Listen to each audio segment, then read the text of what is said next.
ಯಾರಿಗೋಸ್ಕರ?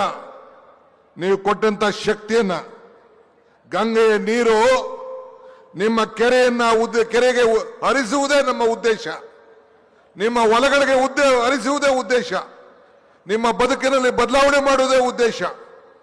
ಆದ್ರಿಂದ ಈ ಬಸವಣ್ಣ ನಾಡಿನ ಕರ್ಮಭೂಮಿಯಲ್ಲಿ ಬಂದು ನಾವು ಇವತ್ತು ಇವನ್ಯಾರವ ಇವ ನಮ್ಮವ ಎಂದು ಬಸವಣ್ಣವರು ಏನು ಆಶೆಯನ್ನು ವ್ಯಕ್ತಪಡಿಸಿದ್ದಾರೆ, ಎಲ್ಲರೂ ಕೂಡ ನೀವೆಲ್ಲ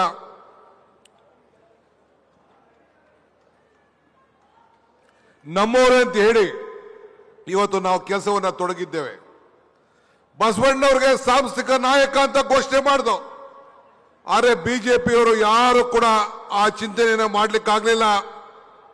ಬಸವಣ್ಣವರ ಆಚಾರ ವಿಚಾರವನ್ನ ಪ್ರಚಾರ ಮಾಡ್ಲಿಕ್ಕಾಗ್ಲಿಲ್ಲ. ಅರೆ ಇಡೀ ವಿಶ್ವ ಅಭಿ ಸೈಡ್ ತಗೊಳ್ಳೋದು ಬೆಟರ ಅಥವಾ ಅಪಾರ್ಟ್ಮೆಂಟ್ ತಗೊಳ್ಳೋದು ಬೆಟರ? ಚಿಂತೆ ಯಾಕೆ? ಒಬ್ಬ ರಿಯಲ್ ಎಸ್ಟೇಟ್ ಎಕ್ಸ್ಪರ್ಟ್ ಜೊತೆ ಮಾತಾಡು. ಹೌದಾ? ಹೇಗೆ? Boss Vala B the boss. ವಿಶ್ವದಲ್ಲಿ, ಭಾರತದಲ್ಲಿ ಬಸವಣ್ಣವನ ಇತಿಹಾಸ, ರಾಹುಲ್ ಗಾಂಧಿಯವರು ಕೂಡ ಪ್ರತಿ ಹಂತದಲ್ಲೂ ಕೂಡ ಬಸವಣ್ಣವ್ರನ್ನ ಸ್ಮರಿಸಿಕೊಂಡು ಇವತ್ತು ಅವರು ಕೂಡ ಹೆಜ್ಜೆಯನ್ನು ಇಟ್ಟಿದ್ದನ್ನು ನಾವೆಲ್ಲ ಇಲ್ಲಿ ನೋಡಿದ್ದೇವೆ. ಬೆಳಗಾವಿಯ ಸುವರ್ಣಸೌಧದಲ್ಲಿ ನಮ್ಮ ಖಾದರ್ ಅವರು ನಿಮ್ಮ ಅನುಭವ ಮಂಟಪದ ಚಿತ್ರವನ್ನ ಇವತ್ತು ಬಿಡಿಸಿದ್ದಾರೆ. ಬೆಂಗಳೂರು ವಿಧಾನಸೌಧದಲ್ಲೂ ಕೂಡ ಅನುಭವ ಮಂಟಪವನ್ನು ಇಟ್ಟಿದ್ದಾರೆ.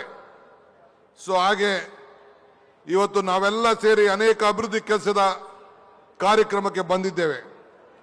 ನಿಮ್ಮ ಋಣವನ್ನು ತೀರಿಸಲಿಕ್ಕೆ ಬಂದಿದ್ದೇವೆ.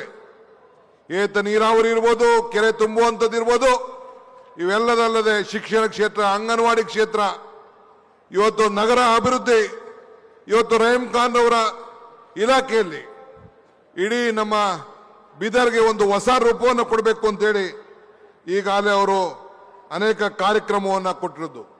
ಹೊಸ ಸಂಕೀರ್ಣವನ್ನ, ಒಂದು ವಿಧಾನಸೌಧ ಯಾವ ಮಾದರಿ ಇದೆ ಆ ರೀತಿ ಒಂದು ಭವ್ಯವಾದಂಥ ಕಟ್ಟಡವನ್ನು, ಸುಮಾರು 48 ಕೋಟಿ ರೂಪಾಯಿ ವೆಚ್ಚದ ಕಟ್ಟಡವನ್ನು ಕಟ್ಟಲಿಕ್ಕೆ ಈಗಾಗಲೇ ನಾವು ತೀರ್ಮಾನವನ್ನು, ಪ್ರಜಾಸೌಧವನ್ನು ಕಟ್ಟಲಿಕ್ಕೆ ಈಗಾಗಲೇ ತೀರ್ಮಾನವನ್ನು ನಾವು ಮಾಡಿದ್ದೇವೆ. ಹಿಂಗೆ ಇವತ್ತು ನನಗೆ ಬಹಳ ಸಂತೋಷ ಆಯಿತು. ನಿಮ್ಮೆಲ್ಲರೂ ಕೂಡ ಶುಭವನ್ನು ಹಾರೈಸ್ತೇನೆ. ನಿಮ್ಮ ನಗರಸಭೆ ಕೌನ್ಸಿಲ್ ಇದನ್ನು CMC ಇವತ್ತು ಕಾರ್ಪೊರೇಷನ್ ಆಗಿ ಪರಿವರ್ತನೆ ಆಗಿರೋದು ನಿಮ್ಮೆಲ್ಲರ ಭಾಗ್ಯ. ಅತಿ ಹೆಚ್ಚು ಹಣ ನಿಮ್ಮೆಲ್ಲರಿಗೂ ಕೂಡ ಅಭಿವೃದ್ಧಿಗೋಸ್ಕರ ದೊರೆಯುತ್ತದೆ. ಜಿಲ್ಲೆಯ ಪ್ರವಾಸೋದ್ಯಮಕ್ಕೆ ಇವತ್ತು 15 ಕೋಟಿ ರೂಪಾಯಿ ಹಣವನ್ನು ಕೂಡ ಇವತ್ತು ಕೊಟ್ಟಿದ್ದಾರೆ. ಇವತ್ತು ನನ್ನ ತಾಯಿಂದಿರೆಲ್ಲ ಹೋದ್ರು, ಎಲ್ಲರೂ ಕೂಡ ಬೆಲೆ ಏರಿಕೆಯಿಂದ ತತ್ತರಿಸ್ತಾ ಇದೆ. ಇವತ್ತು ಎಲ್ಲರಿಗೂ 5 ಗ್ಯಾರಂಟಿಗಳನ್ನು ಕೊಟ್ಟಿದ್ದೇವೆ. ನಿಮ್ಗೆಲ್ಲ ಉಚಿತವಾಗಿ ವಿದ್ಯುತ್ ಶಕ್ತಿಯನ್ನು ಕೊಡ್ತಾ ಇದ್ದೇವೆ, 200 ಯೂನಿಟ್ ವರೆಗೂ. ತಾಯಿಂದಿರಿಗೆ 2,000 ರೂಪಾಯಿ ದುಡ್ಡು ಕೊಡ್ತಾ ಇದ್ದೇವೆ. ಅದಲ್ಲದೆ ನೀವೆಲ್ಲರೂ ಕೂಡ 5 ಗ್ಯಾರಂಟಿಗಳಲ್ಲಿ ಸಹಾಯವನ್ನು ಮಾಡಿ ನಿಮ್ಮ ಬೆಲೆ ಏರಿಕೆಯಿಂದ ಏನು ಜನ ತತ್ತರಿಸ್ತಾ ಇದ್ದೀರಿ ಅದಕ್ಕೆಲ್ಲ ಅನುಕೂಲ ಆಗುವಂಥ ಕೆಲಸವನ್ನು ಇವತ್ತು ನಾವು ಮಾಡ್ತಾ ಇದ್ದೇವೆ. ಆದ್ರಿಂದ ಇನ್ನು ಅನೇಕ ವಿಚಾರಗಳನ್ನು ಹಂಚಿಕೊಳ್ಳಿಕ್ಕೆ ನನಗೆ ಬಹಳ ಇಷ್ಟ ಇದೆ. ಇನ್ನು ನಾನು ಮುಖ್ಯಮಂತ್ರಿಗಳು ಮತ್ತು ಮಂತ್ರಿಗಳೆಲ್ಲ ಬೆಂಗಳೂರಿಗೆ ಹೋಗಬೇಕಾಗಿದೆ. ಮುಖ್ಯಮಂತ್ರಿಗಳು ತಮ್ಮನ್ನು ಉದ್ದೇಶಿಸಿ ಮಾತಾಡ್ತಾರೆ. ವಿಶ್ವಾಸ ಇರಲಿ, ಮುಂದಕ್ಕೆ ಈ 4 ಸೀಟ್ಗಳಲ್ಲಿ ಏನು ಸೋತಿದ್ದೇವೆ ಅದಕ್ಕೆ ಶಕ್ತಿ ತುಂಬಿ, ನನಗೆ ವಿಶ್ವಾಸ ಇದೆ ನಮ್ಮ ಅಭಿವೃದ್ಧಿ ಕೆಲಸ, ನಮ್ಮ ಆಡಳಿತ ಇದನ್ನ ನೋಡಿ ಮುಂದಕ್ಕೆ ಜನ 220-28ಕ್ಕೆ ಮತ್ತೆ ಕಾಂಗ್ರೆಸ್ ಸರ್ಕಾರವನ್ನು ಅಧಿಕಾರಕ್ಕೆ ತಂದೇ ತರ್ತಾರೆ ಅನ್ನೋ ಆತ್ಮವಿಶ್ವಾಸ ಇದೆ. ಇದಕ್ಕೆ ನೀವೆಲ್ಲ ಸೇರಿ ಸಹಾಯವನ್ನು ಮಾಡಬೇಕು, ಆಶೀರ್ವಾದ ಮಾಡಬೇಕು. ಇದೇ ರೀತಿ ನಿಮ್ಮ ಸೇವೆಯನ್ನು ಮುಂದುವರಿಸ್ತೀವಿ ಅಂತ ಮಾತನ್ನು ಹೇಳಿ ನನ್ನ ಮಾತನ್ನು ಮುಗಿಸ್ತೇನೆ. ಜೈ ಹಿಂದ್, ಜೈ ಕರ್ನಾಟಕ ಮಾತೆ.